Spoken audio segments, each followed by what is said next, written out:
Bienvenue chez Sensor Studio de Sangsi Wibyok. Des élections à la Chambre des conseillers ont lieu aujourd'hui, le 20 juillet, au Japon. Le résultat de cette élection pourrait fortement impacter les futures politiques du Japon. On prévoit une lourde défaite du Parti libéral-démocrate et du Premier ministre Ishiba lors de l'élection à la Chambre des conseillers, laissant présager une grande confusion. Aujourd'hui, nous allons examiner ce sujet de plus près. Regardons ensemble.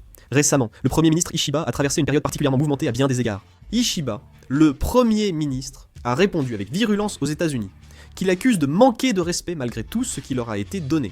Après cette série de négociations tarifaires, la lettre reçue par le président Trump a conduit au même résultat que pour la Corée du Sud. Un tarif douanier de 25%. Simultanément, l'opinion publique exprimant une forte antipathie envers le Premier ministre Ishiba a augmenté, réduisant le taux de soutien à Ishiba à 20,8%, son plus bas niveau depuis la formation de son cabinet. C'est une situation très grave. En juin, quand Koizumi Shinjiro, connu pour son style Fun Cool Sekja, est devenu ministre de l'Agriculture, des Forêts et de la Pêche, le taux a un peu augmenté à 27%, mais est retombé à 20,8%. La cote de popularité du Premier ministre Ishiba baisse également. Selon un sondage du journal Asahi, la cote de popularité du Premier ministre Ishiba était de 83, le deuxième score le plus bas, après celui de l'ancien Premier ministre Asodaru en 2009. Cela montre l'impopularité du Premier ministre Ishiba, avec des députés du Parti libéral-démocrate refusant publiquement de soutenir sa campagne et critiquant ses politiques. Le sénateur Aoyama Shigeharu n'a pas participé à la campagne du Premier ministre Ishiba à Osaka le 16 juillet, préférant mener sa propre campagne ailleurs. Le sénateur Aoyama Shigeharu a ouvertement refusé de faire campagne aux côtés du Premier ministre Ishiba. Il a critiqué ouvertement le Premier ministre Ishiba, affirmant que sa politique gouvernementale, qui ne prévoit que des hausses d'impôts sans réduction, n'attirera pas de voix. Ce phénomène se produit partout, suggérant que le Premier ministre Ishiba est confronté à une crise majeure. La Chambre des conseillers, équivalent du Sénat au Japon, compte 248 membres.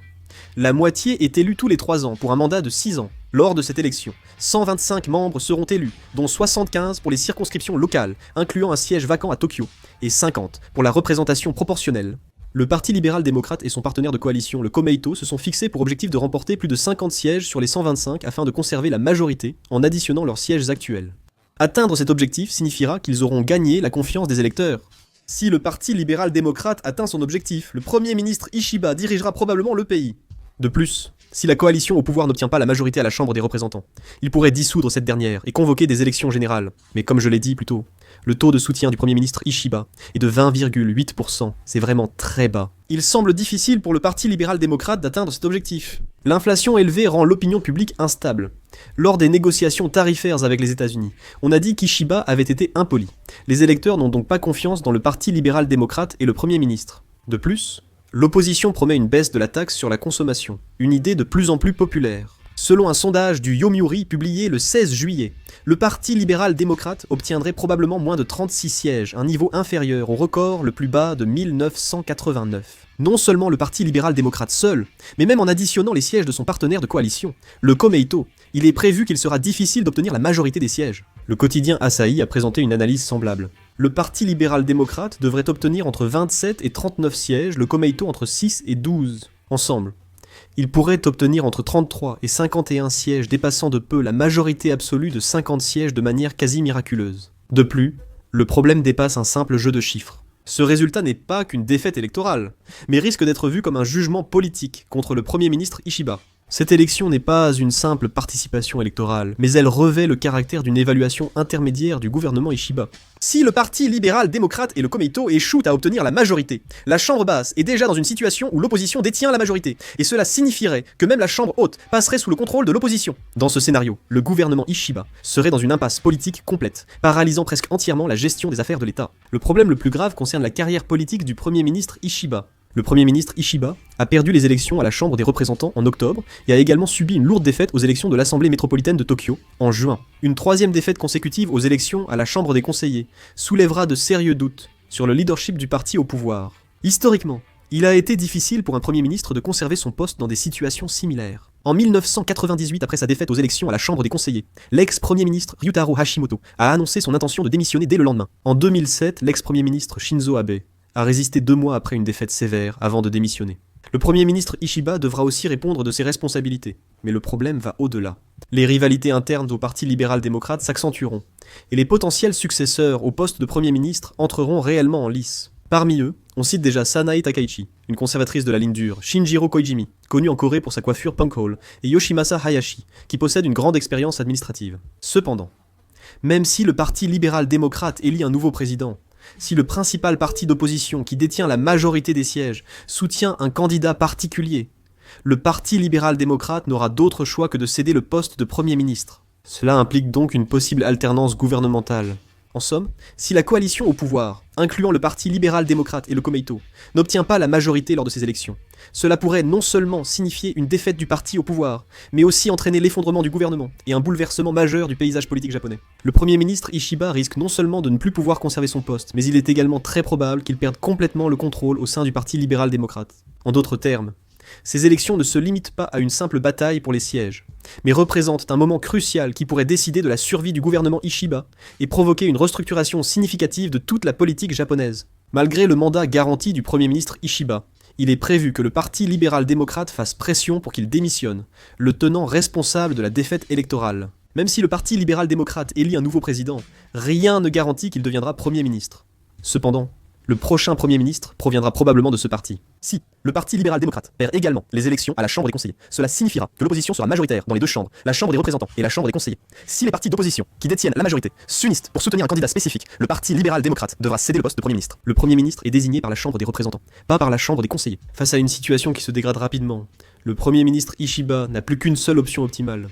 L'objectif est d'attirer des partis d'opposition, comme le Parti démocrate du peuple ou le Parti démocrate constitutionnel, dans la coalition gouvernementale actuelle pour former un nouveau type de gouvernement de coalition et obtenir la majorité à la Chambre des représentants et à la Chambre des conseillers. Ce scénario, malgré une défaite électorale, offre une stratégie de réforme renforçant le pouvoir par des négociations politiques et une réorganisation. Le Premier ministre Ishiba a une relation de confiance très forte avec Yoshiko Noda, dirigeante du Parti démocrate constitutionnel, rendant une coalition envisageable. Cependant, la mise en œuvre de cette stratégie est extrêmement difficile. Les partis d'opposition au Japon sont très fragmentés idéologiquement, régionalement et politiquement. Le Parti démocrate constitutionnel est progressiste, le Parti démocrate du peuple centriste, et le Nippon Ishin conservateur.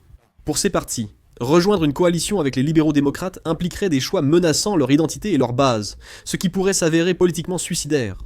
Le Premier ministre Ishiba est déjà accusé d'être responsable de 3 défaites électorales consécutives, aux dernières élections à la Chambre des représentants, à l'Assemblée métropolitaine de Tokyo, et à cette dernière élection à laquelle il a participé. Il est rare qu'un Premier ministre japonais reste en poste après une défaite électorale. Les critiques sur son manque de légitimité de la part du public, des médias et du parti au pouvoir vont probablement s'intensifier fortement. Cette stratégie est donc à la fois un choix politiquement miraculeux, et la seule issue possible pour prolonger sa carrière politique.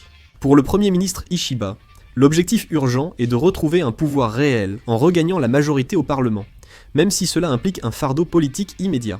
Cette élection à la Chambre des conseillers est plus qu'une simple élection législative. Elle semble marquer le début d'un changement global touchant la survie politique du Premier ministre Ishiba, la structure du pouvoir du Parti libéral-démocrate, et même la transition du système politique japonais. Le succès du Parti de la participation et la question de la régulation des étrangers ont été des enjeux clés lors de l'élection à la Chambre des conseillers. Cela s'explique par la forte augmentation du nombre d'étrangers voyageant ou résidant au Japon, ce qui entraîne divers problèmes sociaux. Malgré les efforts des politiques pour proposer des mesures, le Parti de la participation gagne en popularité. Le Parti de la participation prône une politique d'exclusion des étrangers, avec le slogan « Les Japonais d'abord », suscitant un véritable engouement. Lors des élections de l'Assemblée métropolitaine de Tokyo en juin, ils ont surpris en gagnant 3 sièges. Selon le journal Mainichi, le nombre de sièges, actuellement d'un seul, pourrait passer à un minimum de 8 et un maximum de 17. Certains estiment qu'il pourrait s'agir du premier cas où un parti d'extrême droite sud-coréen parvient à entrer dans le système institutionnel et à légiférer au Japon.